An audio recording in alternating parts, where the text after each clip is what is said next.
Now, the rest of the story.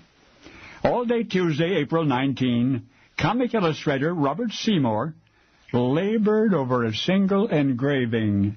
And that evening, when at last the job was complete, Bob put the muzzle of a shotgun in his mouth and blew his brains out. And so at 36, died one of the most popular humorous artists of his generation. Reports of the tragedy included the inevitable remarks about artistic temperament, but there was something more to it than that, of course.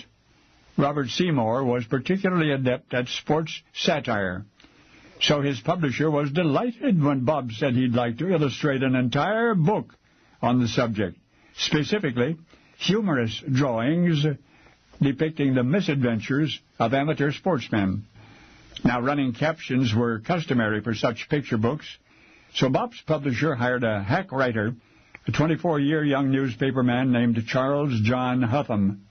But apparently this hack started worrying about quality and began making suggestions to the publisher, and the publisher liked them, and pretty soon the concept of Robert Seymour was being pushed aside to make way for a slew of new ideas.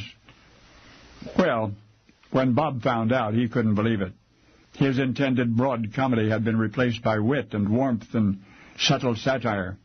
But worst of all, this young upstart who had been hired to sprinkle a few words over Bob's artwork was now insisting that the illustrations be incidental, subordinate to the newspaper man's story.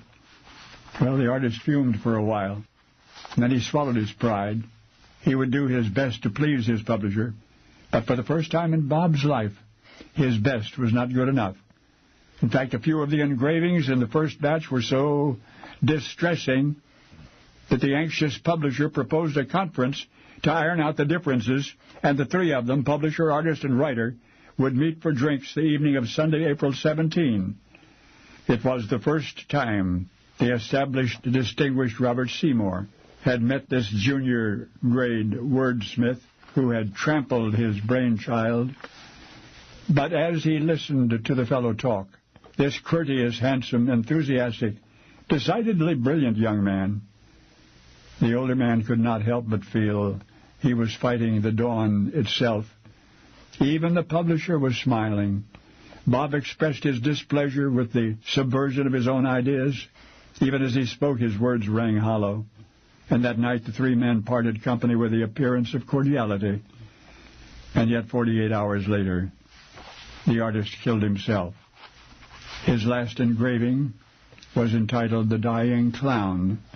And so did one man's tragedy make way for another's triumph. The young journalist finished the book on his own. As the result, the Pickwick Papers catapulted its author from obscurity to literary stardom. I know. History records that once upon a time there was a gifted artist, humorist named Robert Seymour, and that in April of 1836 he died by his own hand. Or was he merely accidentally annihilated by the emerging genius of Charles John Huffam Dickens? The Charles Dickens. Anyway, now you know the rest of the story.